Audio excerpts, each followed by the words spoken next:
very warm good morning, good afternoon, or good evening, no matter which part of the world you're dialing in from. My name is Shanker, and I will be the moderator for our panel discussion on the future of work today. I'm actually joined today by a distinguished panel of speakers from the industry, and I'll let them introduce themselves in a minute. But first off, let me actually start off by telling you a little bit of an interesting fact about something that I was reading last night on the future of work. And this was an article that was published on ADP. There's quite a lot of interesting facts there, but I think there's one thing that sort of stuck with me, which was a quote which said that nearly 2/3 of primary school children will hold jobs that don't yet exist when they grow up. So think about it. So if you have kids who are in primary school, if you know someone who's in primary school, they're probably going to be doing a very different job than what you're doing, or what probably a lot of you, the people that you know, are doing. And that actually got me thinking a little bit more, because I know we've been talking about change and how things are changing all around us as well. But probably one thing that has happened a lot, and this is not just due to COVID, this is also very realistic in the last few years, is that the rate of change has actually increased a lot. So we sort of see new trends coming in. We see a lot of new business models that's been emerging. We see existing business models struggling to go to digital to a lot of different ways. And if COVID has done anything, this has sort of accelerated it to a next level as well. And we're going to talk about that a lot more today in our panel. And we're pretty sure that this is only the beginning of the story, and we'll get to hear a lot more from all of their distinguished speakers as well. And maybe what we can do is start with a quick introduction. I'll introduce myself, and then I will let the others introduce themselves really quickly as well. So my name is Shanker, and I'm the head of innovation at Hafnia. Hafnia is one of the largest product tanker owners and operators in the world. And I actually manage an innovation department there.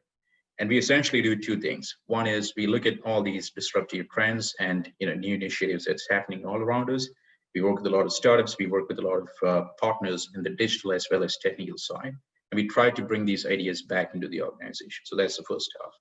The second half is we look internally with our people and sort of see, how do we take your ideas forward? If you have an idea that is fundamentally responsible for making things better in the organization, how do we create that culture of innovation? How do we kind of, give you a helping hand in making this reality?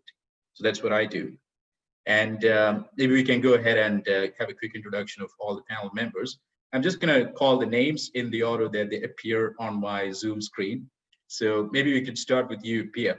Thanks. Nice to meet all of you. My name is Pia Meling. I work for a small startup company called Massterly, which is owned by two giant companies in Norway, Kongsberg Maritime as the technology provider and Wilhelmsen Group as shipping and logistics provider. So Massterly has been set up to operate autonomous ships, meaning a reduced manning or even unmanned vessels. But we are talking about short sea small vessels that are competing with trucks today. So basically bringing down the operating costs and increasing safety and making a better environmental footprint for maritime logistics as a alternative to truck transport is what we are working on. Thank you, Pia. Can we go to you, Captain Dwain? There you are. For a second, it froze. My name is Captain Dwain Hutchinson. I'm with the Managing Director and CEO of the Bahamas Maritime Authority. That's the Bahamas Ship Registry. We currently the 8th largest registry in the world, managing and with over just over 1,500 ships on the ship registry, representing all the different maritime sectors. Obviously, being we are a government regulated ship registry, so my shareholder is the Bahamas government.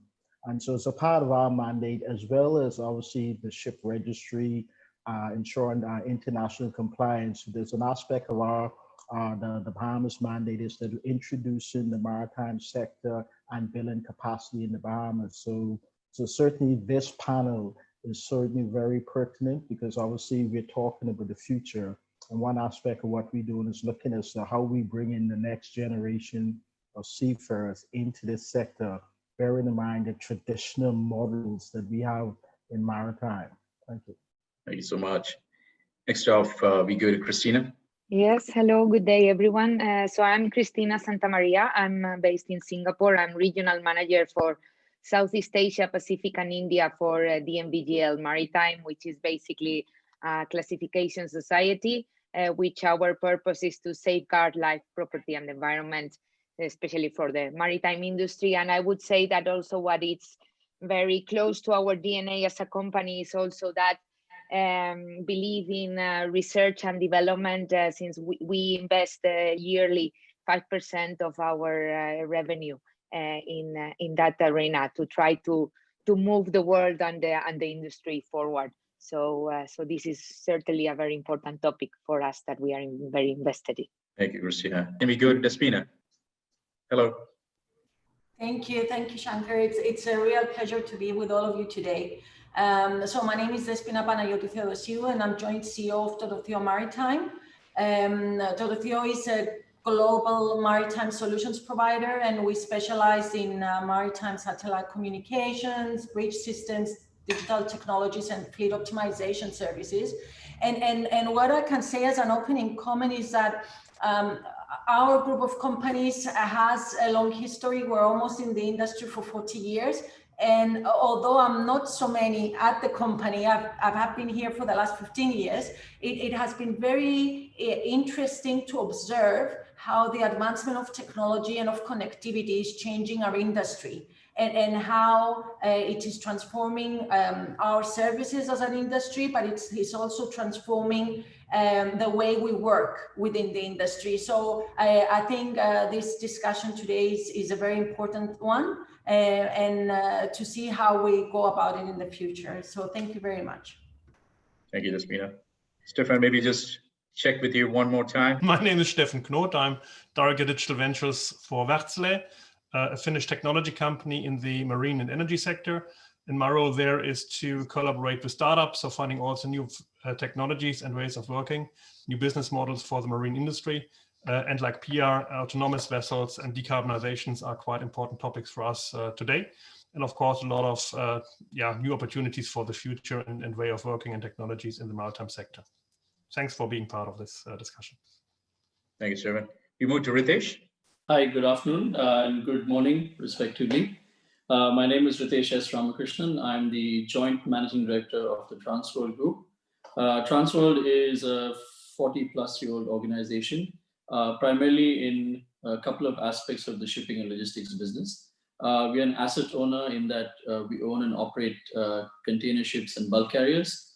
We're also a logistics company in the sense that we offer end-to-end solutions, whether it's through our own shipping lines as a feeder operator or as a freight forwarder / 3PL solution provider. Just very quickly reflecting on what some of us said, I think one of the points that we keep discussing internally within the organization is this one quote, one statement that a very smart person has made many years ago. What got you here won't take you there. And I think that, to me, kind of sums up where we are as an industry today, and where probably all of us are within our organizations. So that's a brief introduction. Thank you, Ritesh. We go to Kris. Hi, thanks for letting me be on this panel. My name is Kris Vedat. I'm the head of IT for P&O Maritime Logistics. P&O Maritime Logistics is a global shipping operator operating in 3 distinct areas. So we have our offshore division, where we're servicing the oil and gas industry. We have our port services division, where we're obviously servicing the terminals and ports around the world. And then we have our cargo and logistics division, which is obviously providing cargo and logistics services for many clients. We in P&O Maritime Logistics have seen technology as a main driving force to differentiate ourselves from the market, and also to drive forward value-added services for our clients. And we feel that obviously technology and the future of how technology will play in that is going to have a major impact in how things are shaped moving forward. And we like to see ourselves as a visionary in that area. And we enjoy the challenges that comes with that. Thanks, Kris. And Liji? Hi, it's a pleasure to be here on the panel. I think one thing that I noticed is I probably represent the youngest company on the panel. I am the managing director of ODeX, and we are a B2B platform. specifically focused on documentation and payments and container shipping. We're just about 5 years old. So I think one of the things that I personally learned during this time is that I always love to say that we don't come with any baggage. We are a technology company. But when March hit and we went into a lockdown, we realized that all companies carry baggage, and the biggest baggage happens to be infrastructure. Even as a tech company, we're really, really learning. We have probably moved up the learning curve 100% as opposed to what we did over the last 4.5 years. It's been a great journey. In fact, taught us many things. Very cliched. We don't want to waste a crisis. And also what Ritesh mentioned, completely agree. What got us here, even in 4.5 years, is not what is propelling us forward and what has propelled us forward in the last 6 months. So I'm actually looking forward to a very, very interesting discussion, because I can see that the panel is very varied and it should be great to be part of this panel. Thank you so much. Thank you, Liji. And I think you put it right out there, right? I mean, this is a very diverse panel. And of all the participants that we have here, we have owners, we have asset managers, we have class societies, we have digital transformation experts and startups. I don't think it gets any better than this to cover the entire ecosystem. So I don't want to waste any more time, and we could just literally jump right into it. And I did listen to a lot of the points that you guys mentioned about change and transformation and what's going on in the industry. But I think the matter of fact is we cannot sort of avoid the big question mark in the industry at the moment, which is COVID-19. So I just kind of wanted to talk about that a little bit more. And I know as a fact that everyone in the industry is affected, but to what extent is the ways of working affected? That's something that I'd like to discuss a little bit more on. So my question would be, what recent trends have surfaced as a result of COVID-19 in the industry? And what are some of the pros and cons of this? In other words, which one of these trends do you want to stay, and which one of these trends do you want to disappear once this crisis is, I want to stay on the side of caution, sort of eased? And maybe we'll start off with Cristina and Steffan for this. So maybe Cristina, you can start off first, and then we'll move to Steffan. Yes, no, so very valid question. And I think we are all thinking about it. I think several points from my side. I think what COVID-19 has shown is that yet again, the maritime industry is extremely resilient, and that we have managed to go through this crisis, because I think it's really important to recognize the importance of this industry to keep the supply chain going, and to keep the goods and the medicines and everything provided around the world. So yet again, I mean, I think we have managed to go through it. Still a lot of problems, but we have adapted. I think that the other thing is, and you mentioned it before, is that we have accelerated, right, things, and I think this has certainly been kind of turbocharger for us to have to adopt new ways of working that otherwise it would have been, we would have had a lot of barriers and worries of will everyone be productive at home, and so forth. And I think that has been a real proof that it works, right? So I think that's positive. It's positive also to show that when the whole world has to do something and is committed to do something, we can do it. I mean, we in these instances we didn't have the chance to debate about it, right? So we made it happen. So I think those are positive things that we should just keep up the momentum. But on the con side, I think of course what we are all missing is the people interaction. And after all, this is a people business, and I mean, I think that the key to digital actually is the people. We cannot miss that people. We need to, use the trends and the data and all the technology going forward to kind of make our lives easier, but it's still us and humans, driving this industry. So I would say that that's what the thing we are longing the most, and we need to make sure that we capture back once it's safe to do it. Thank you. And I think, cannot agree more on the fact that, it is a people business. And you rightly put it out there. Digital, to a certain extent, is done by people. It's not technology. Technology is the same. You and me have the same technology. It's just how we use it differently that matters. And I think on that note, Steffan, I mean, is that similar at your end as well? Are you seeing something that's on a similar note, or are things very different for you? No, it's also, of course, for Wartsila, if you see COVID-19 impact. One of the most important customer segments we have is cruise vessels. And so, of course, all the cruise industries have been heavily impacted and still in turbulences, of course, COVID-19. So there we are, I think, especially to those, but also to all other customers very close to them, figuring out how we can support them even better in those challenging times.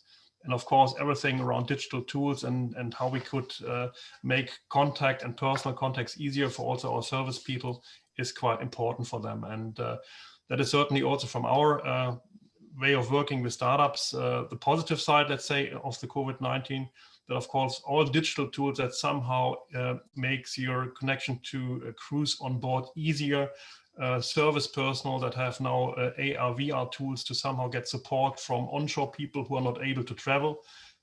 Those are certainly things that have accelerated in the last 6 months. And of course, everything, as you said, also here, accelerated so much because of digital needs the industry has. And yeah, of course, also the struggles the industry needs to find to the way of future. Maybe in our industry, it's also, let's say, a combination of quite a lot of effects we have at the moment. Of course, it's COVID-19. On the other side, it's in general a matter how the industry could stay competitive or efficient in their operations. So autonomous technologies and fleet management systems are quite important, but also how they could get more sustainable, how they could decarbonize their operations. What if you take everything around climate change?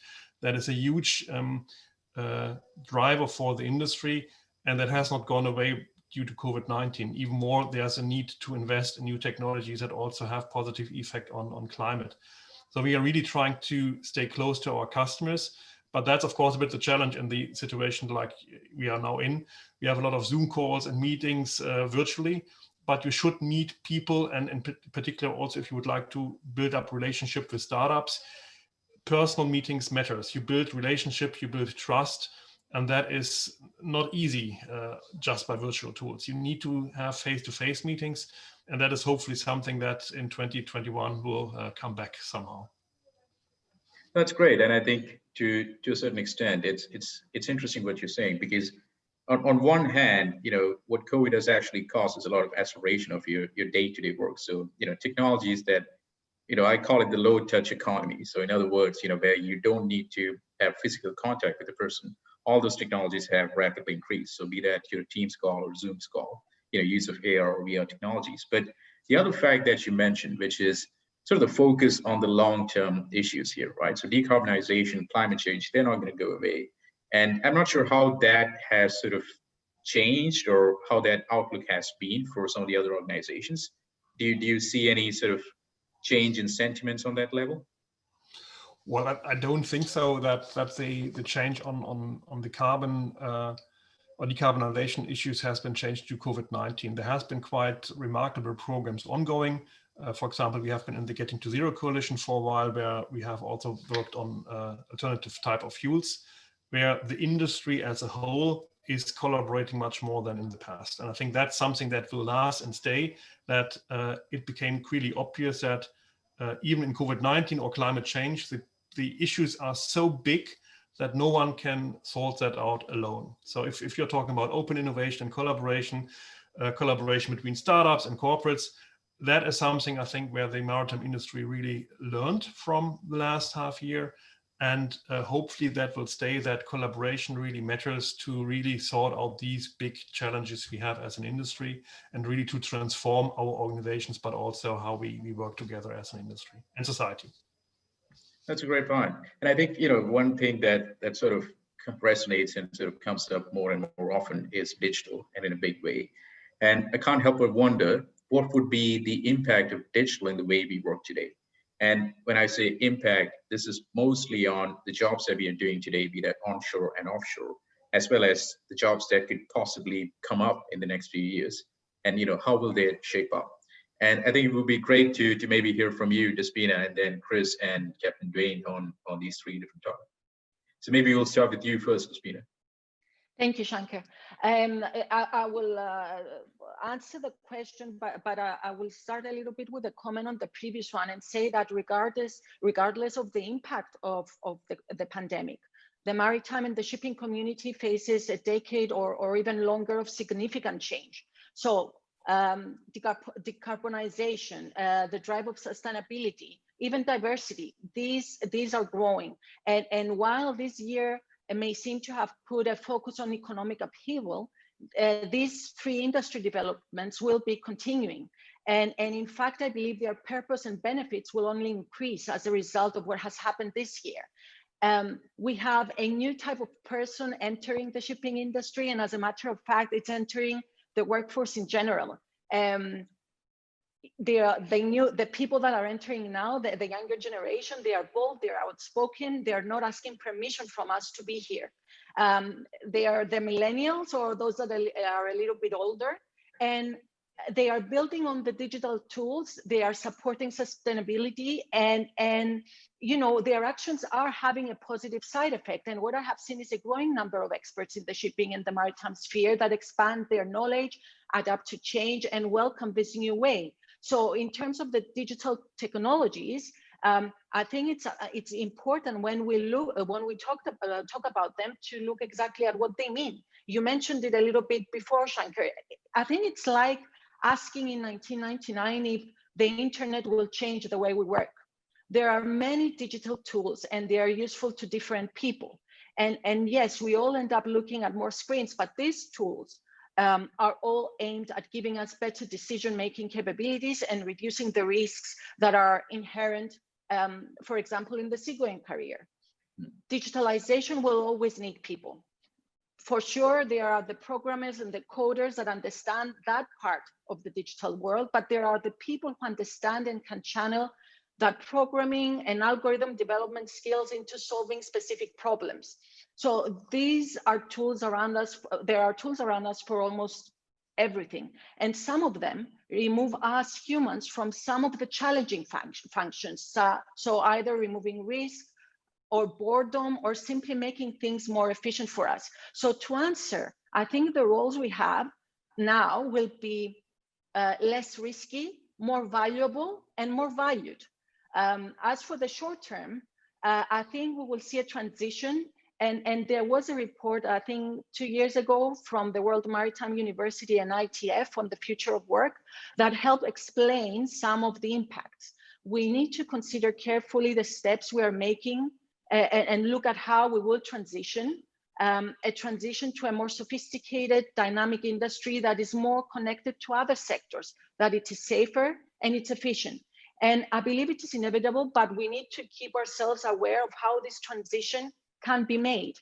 It will be aspects such as how training colleges prepare seafarers for their onboard roles in 2, 4, 10 years that we need to keep our thought on, just as much as the economic benefits of these technologies. One of the points that were made in this report that I just mentioned was how automation and technology uptake are influenced by local context. Countries and regions are not at the same level of readiness to adopt new technologies and automation. So we can't assume that digitalization, technology, and automation will sweep through our global industry evenly. It will not. So this is one of the challenges that we will face. That's a really great point, because I think when we are talking about technology, and this is something maybe Kris can help us with as well, because, you know, just from an IT and overall digital technology point of view, and just going back to you, Kris, again, which one of these technologies do you think has the most impact at this stage? Do you feel one technology is probably a little bit more sort of, I don't know what to say, a little bit more impactful at the moment? And do you see things such as AI and autonomous technology being there maybe a little bit further down the road?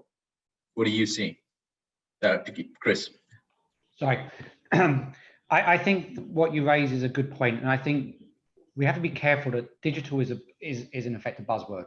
So, and a lot of people throw digital around left, right, and centre nowadays. And I think what is important to do is still go back to the principles of a business case. So why are we embarking upon an initiative? So any initiative that we have needs to have a strong business case for it. You know, for example, targeting a particular vertical, operational excellence, for example. So if we want to improve operational excellence, so a good example is we as an asset operator, utilization of our vessels is key. So we ensure that we have uptime of the asset. So that's a problem. So that's a problem we need to solve. So then it's identifying the problem, identifying the key, you know, initiatives and KPIs around that. What are we trying to achieve? Then it's picking the tools and technology in order to achieve that. So if we're looking at operational excellence, vessel asset uptime, it's improving the maintenance of the vessel. So that's a condition-based or predictive-based maintenance model. Then it's selecting the tools and technology for that. So analytics, IoT. Then you have a strong case, and you're consistently ensuring that you're moving through that process and cascading it down. I think a lot of technologies out there today will be improving, you know, the operations from a maritime perspective. In our case, I think we've heavily invested into IoT technology. We feel that that's got a real value add to what we're doing. So we're using IoT sensor technology to monitor our equipment on board. We're then using analytics to move into more of a condition-based, predictive-based maintenance model. This has advantages from a cost perspective and an uptime perspective. But it's also important to ensure, I think the maritime industry as a whole has been slow to adopt technologies. I mean, IoT technology, analytics has been out in various other verticals for years. And I think we in the maritime industry have been slow to adopt things. But it's also the prerequisites in order to do that. So if we want to digitize our vessels, we want to ensure that we can run the technologies and software on board of the vessels. We need strong communication. We need to ensure that we have communication links on the vessels. We need to ensure that the vessels have the various systems on board, like, you know, networks, IT systems on board.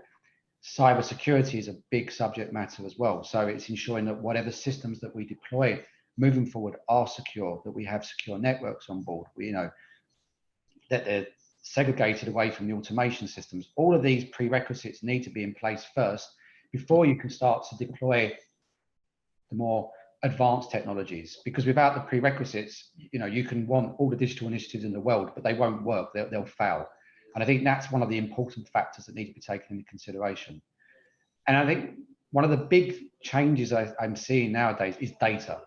I think the amount of data that's being generated and what we're doing with that data is certainly something that needs to be considered more moving forward.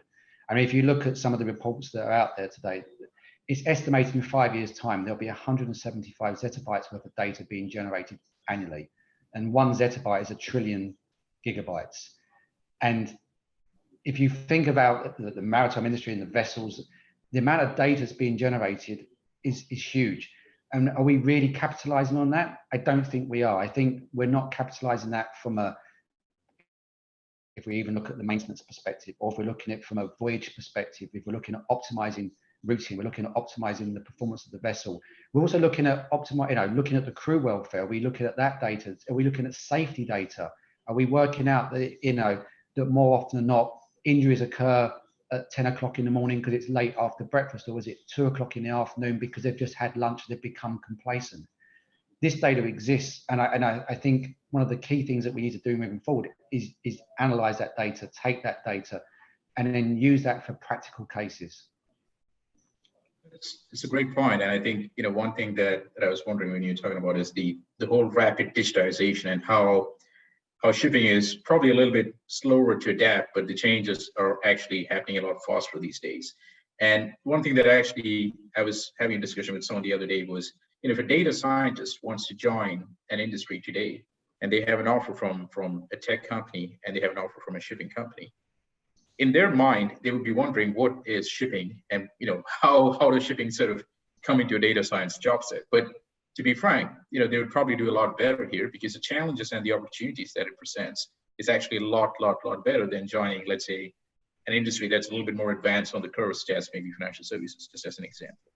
And this sort of brings up another interesting point, which is probably, and I would love to hear this maybe from both of you, Kris as well as Dwain as well, which is, how do we attract this talent? Because work is actually changing. The way that we are working is changing. The new types of job that's coming up is changing. How do you kind of create an awareness among this this population of people that, Despina was also mentioning, millennials that's actually coming into the office today. A lot of them, in my experience at least, stumbled upon shipping, me being one of them. So how do you kind of make sure that we are communicating this a lot better way? How are we communicating everyone and saying that, hey, here are the different types of job sets out there, and here's how you can be part of it, and what are those jobs, right? So we'd love to hear from all three of you. Maybe start off with you, Dwain. No, thank you, and that's a great question. I must admit, I mean, the diversity of just the subjects we're covering shows the value of this panel. I say I'm an ex-seafarer. I sailed for 14 years, and I've now been ashore. In the role, the BMA is a regulator, so I'm a regulator, and that is one of the principal challenges that we're facing from not only from the attraction of persons into the industry, but also from regulation. As many of you have indicated, shipping is traditionally is a traditional industry. It takes us a long time to come through the regulatory process. Interestingly enough, from the environmental perspective, the IMO's meeting this week, talking about all the marine environmental matters and the greenhouse gases. They're meeting virtually. So clearly the technology and COVID, going back to your first point, has enabled us to come together, make decisions, and more importantly, reduce our carbon footprint because there's less people flying. So COVID has pushed us along that line, and certainly from a regulators, there's still talk from a regulations perspective as to how do we continue that. But equally, I think as some of the other contributors mentioned, you missed that sidebar meeting, having those interpersonal that you can't necessarily have. But on to your point as to how do you attract the new generation, I think that certainly is a challenge. And, being in what you call a mini lockdown, for me as an ex-seafarer, I've been used to it. I've been used to being on a ship. But as you said, this new generation, they're used to that being connected all the time, being able to improve communication. And I'm proud to say that, a number of companies are realizing that and have introduced more capabilities for seafarers to be able to be more in touch. Now, there's a downside to real-time communication as well, because you're not detached from, I don't say the distraction, but, the real-time communication means that you're constantly aware of everything that's going on outside your work environment, which means you probably may lose some focus with regards to some of your shipboard activities. And that's something which the IMO is looking at, the Bahamas is looking at in terms of the human element. How does fatigue, the issue with fatigue? I know there's a number of organizations looking at the mental health, well-being of seafarers in this day and age that where you have a number of data overload coming on to individual seafarers, but without necessarily all the training aspects. So I think that's another area that we need to figure out. How do we not only get the right persons, but how do we train them to manage not only doing the day-to-day work of the engineering, the deck side, but also to manage this additional data source that is coming through. Certainly with but from the traction perspective, I think the maritime still remains a very attractive industry because of diversity. Because not only can you sail on board a ship, but you have different aspects of the business which contribute to the sector. That someone who wants to study law, they can do maritime law. Someone who wants to do financial, the shipping finance. Someone who does HR, there's a logistic of that. I think Steffan mentioned the cruise sector. That's a typical shipping industry that has all the different facets of a career path that an inspiring someone coming straight, getting ready for their high school and determining their future can see the maritime sector. And I think you then come down to communication in the Bahamas, and certainly with the BMA, we have the government has set up a maritime cadet corps, and what we've done is we started going in at the high school. That time of the career of a young person's life when they're starting to think about what do they want to do in the future. And I think it's introducing them at that level. We have a number of very good stakeholders who work with us who not only go in and speak to the individual, but more importantly, get to show them what life will be like in the sector. So ship owners have offered ship visit. A number of the ship management companies allowing them to come in, just so that they have a broader understanding of all aspects of the business, but also more importantly, it's also educating the next generation of the value of shipping, what shipping means.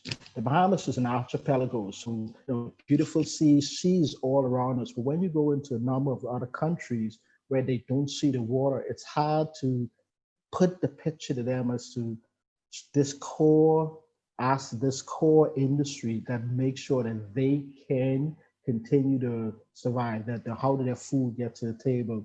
So I think the marketing of shipping, the marketing of all the benefits, all the opportunities is something that we would advocate. And I think that's the big issue that we deal with now. I work with Sanjam, with the World Maritime University. And again, that shows not only, also advice, that shows them that their training, their education wouldn't stop. That yes, you can go to sea, you can also come to shore and study other aspects of the business that can lead you to become the Sanjam of the world and running your own company and have that broader perspective. So yeah, but I do think, I think one of the points you made is how do you compete against the IT company?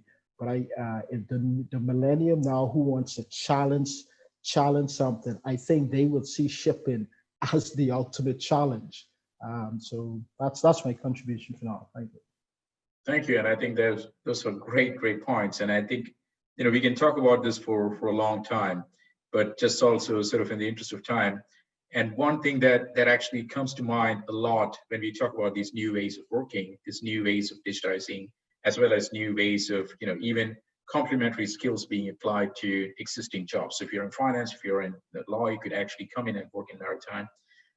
What does this do to the existing business models? Because for me, as someone who's actually looking at the entire business model of shipping, there's not a lot of changes at the moment due to digitization, but I can also almost sense that it's just, on the curve here. So just wanted to hear maybe from you, Ritesh and Liji as well. What are your thoughts on it? Maybe we'll start with you, Liji, first. Thanks, Shankar. So I actually just wanted to go back to what Captain Dwain said over here, that shipping is actually a very, very interesting and diverse industry. And sometimes I forget that I actually represent the technology industry and not shipping, because we're so entrenched with the shipping industry. And it's a very interesting question that you were talking about, Shankar. What I feel when I look at the industry now, it's actually like a duck on the water. It seems very calm, but there's a lot going on underneath. And one of the things about the current situation with COVID-19 is that it has brought out a lot of flaws of every single business out in the open, including technology companies like ours. I mean, it's a very strange thing. We had a large office in Mumbai, I would say. We still have the office, but I have no one working there. And we never thought that we could all be sitting somewhere else.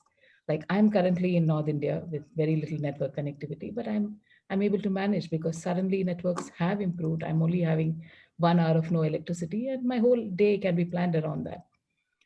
So in terms of business models, when I look at shipping, the biggest change that I see coming in is not in the model per se, but the first step is in the thinking towards business itself, where questions are being asked that, hey, we have all, and a lot of shipping companies do this, we were all migrated to a shared service center.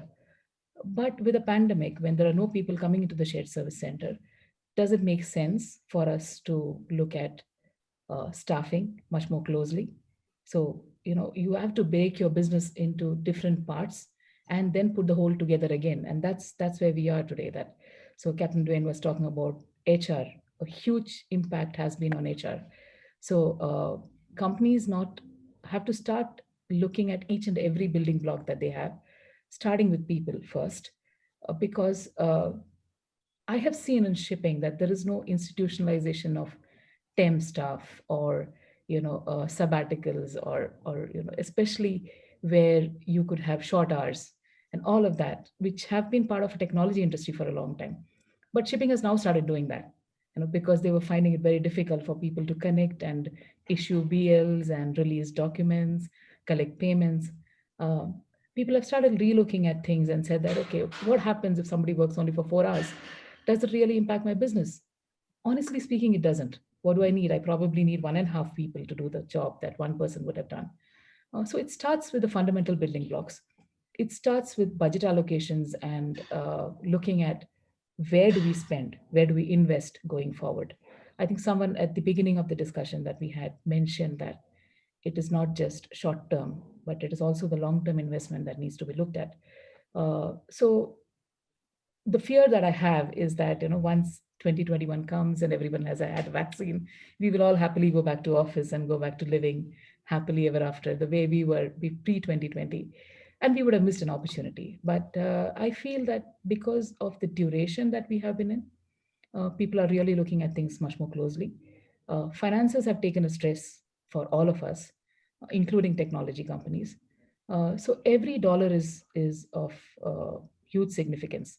And where do we put it? Do we put it in people? Do we put it in improved networks? And then do we rebuild business? That's where I feel that the fundamental questions have to start with, where do I allocate my dollar? And then my people. And then everything else will fall in place. Rather than just saying that, okay, we have suffered a pandemic and we are also going through digitization and there's a new business model evolving out of digitization. It doesn't evolve out of digitization. It evolves out of thinking and examining what you're doing much more closely. So that's what I would say. I would love to hear from Ritesh because he's probably right in the middle of that. Yeah, absolutely. And I think I would love to hear about that from Vedat as well. Just sort of one thing that was, what you're saying, Liji, it's the thinking that needs to change. It's, a digital business model is a business model at the end of the day. So you need to think about the long term and sort of map it back to your incremental business needs as well. And is that sort of on a similar note? I mean, just wanted to hear from you, Ritesh. I mean, is that something that you're seeing out there? Because you're also, like I said, in the middle of all the action, basically. Yeah, no, I think, first of all, again, thank you for the opportunity. And it's been great to listen to everyone and the different views and the diverse opinions on the panel. So thank you for the opportunity there. And Shankar, I think just to take off from what Liji said, it is about mindset. As far as I'm concerned, I think the starting and ending of anything that you do, whether it's digital or whether it's your business process, the business model, whatever we've spoken about earlier today, the other panelists, myself, I think it starts with the mindset and what you would like as an organization to make of where we are today.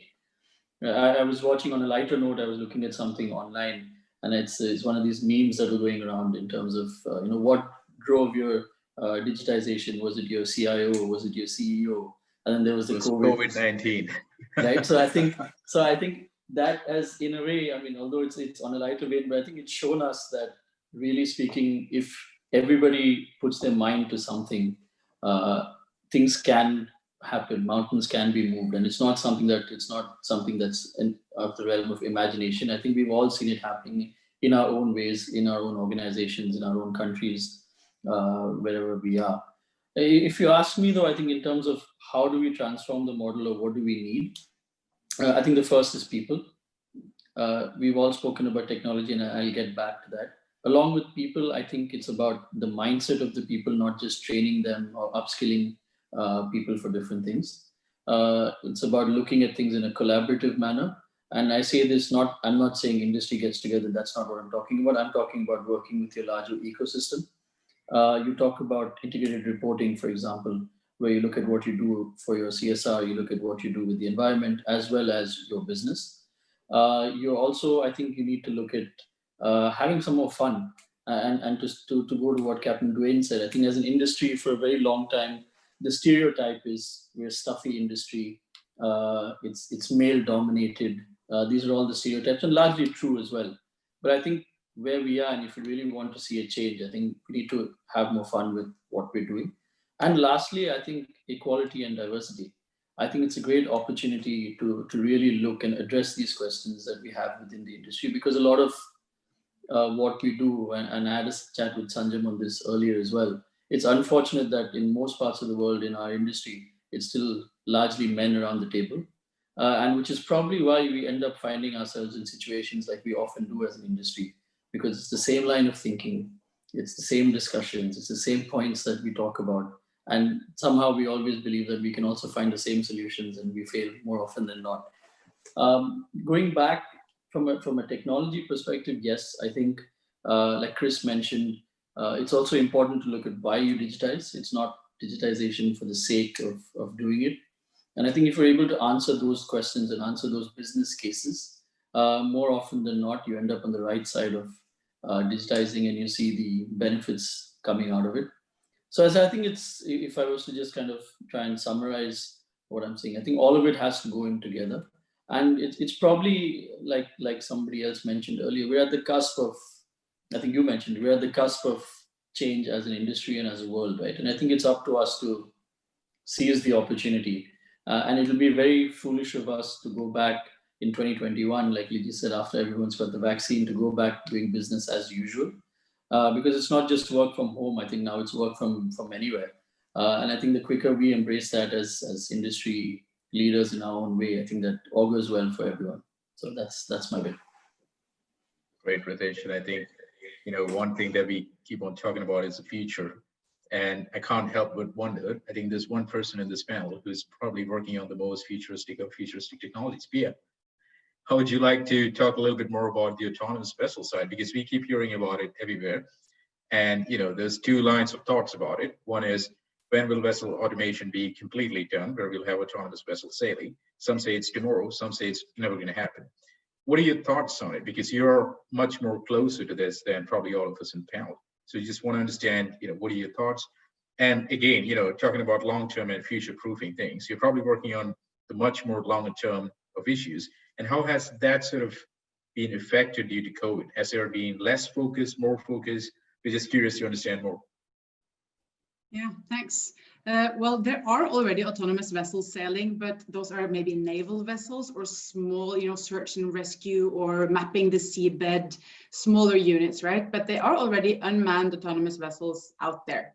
But the projects that we are working on are a little bit larger, but still short sea unmanned cargo vessels for cargo owners who actually want to have a zero emission logistics. So this is a new way that some of these cargo owners are now becoming ship owners, and they have never touched the maritime business before. So that's really a change, that some of the cargo owners are so concerned about their environmental footprint that they want to establish zero emission logistics, and they see vessels as a good part of that, and also of course more efficient in some areas where you're stuck in traffic.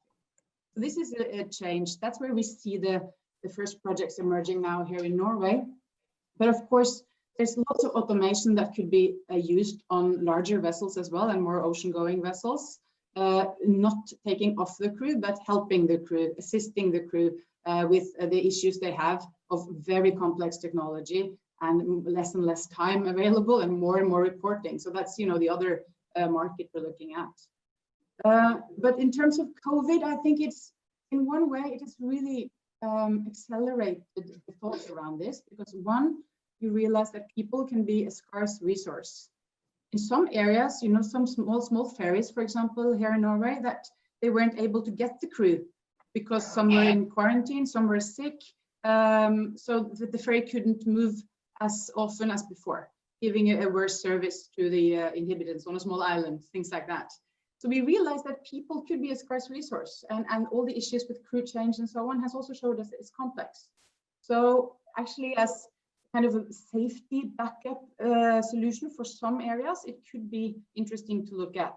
And I see the ports also have really accelerated their journey towards more autonomous solutions, because they just need to limit the number of people meeting each other and touching the same things.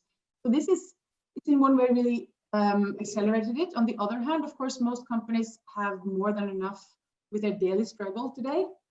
So investments and future stuff is kind of pushed further away. But I also believe that most countries have seen a GDP drop, of course, and now we want to recreate a new growth, post-pandemic growth.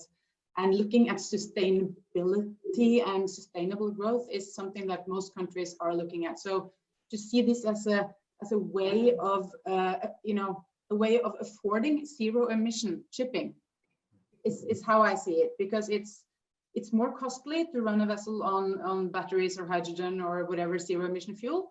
And if you can operate the vessel more efficiently by having a shore-based crew handling several vessels, then you can actually afford this to a larger degree, and you can actually roll out zero emission short sea vessels more quickly. But I also think that in terms of COVID, we all learned to adapt really quickly to changes. Companies, they can't plan. It's really impossible to plan because you don't know what's going to happen the next day. And even we, as individuals working from home, we don't know if the kids are allowed to go to school tomorrow or not. So it's really, we need to adapt immediately to changes constantly. And that is, I think, a skill set that will help us in the future, that we actually need to change and adapt. And I also hope that we realize that we're in this together globally, that we don't get this protectionism. Of course, we see that in some areas. But it doesn't help if we kill the virus here in Norway if they don't kill it in Sweden or anywhere else. It doesn't help, if we can't get a vaccine that is developed by another country, or if we cannot get that vaccine transported in a safe way. So I really hope that coming out of this, that we have a better understanding of, being a global community, being dependent on each other, and it doesn't help if we just optimize in one country or one area. And same with our companies, that we work in ecosystems more and we cooperate more.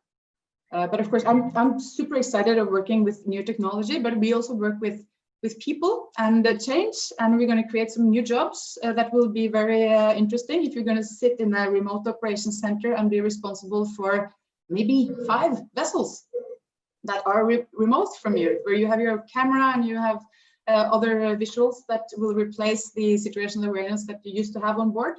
How will that, affect you and your decision making and your daily work? That's something that we're very intrigued in finding out, and we will have to test it for years before we actually let the vessels be unmanned.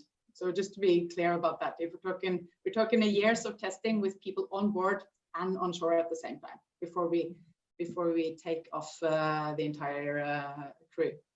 But it's great fun to work with innovation and new and also new business models. We are looking at logistics more, not just the vessel, but the entire logistics chain for these cargo customers, and to optimize information flow and how people interact actually from the goods are produced until they're at the consumer's point of where they pick it up. It's a lot to gain, because we work in shipping, and that's the sea transit, and then there's ports, and then there's last mile delivery and so on. But to look at this in a holistic way, I think we really can reduce a lot of cost and a lot of pollution. That's great. Yeah, I think in some sense, it's interesting that you're touching upon a lot of these subjects that was actually mentioned before, which is having a different workforce, having people in the industry who are not doing the jobs that they're doing today. Second is that long-term mindset on important topics such as sustainability, and making sure that they remain even after we move into 2021 with Dwain or not. And hopefully making sure that these trends will remain there for a very long time as well. And I would love to talk a lot more on a lot of the subjects that's actually being mentioned here, but I just realized we have run out of time. I think at this point it might be great for Sanjay to step in for a minute and sort of talk a little bit about the next steps. But from my perspective, I think just sort of to summarize a lot of the points that everyone has been talking about, it's been a real pleasure moderating this panel. And I think I agree with a lot of the things that's going on out there. And this is very similar to what I've been seeing on a day-to-day basis as well. So be that working with startups, be that working on top technology-related issues where you're automating today's business, be that on areas such as smart ships, which are probably a little bit more futuristic than what's out there, issues where you're working with startups, things where you're thinking of new business models, working with cloud societies. I think this is a great summary of what is there and what is changing rapidly in our environment. So really excited and really looking forward to, sort of catching up with all of you separately and talking a little bit more about some of these topics in detail.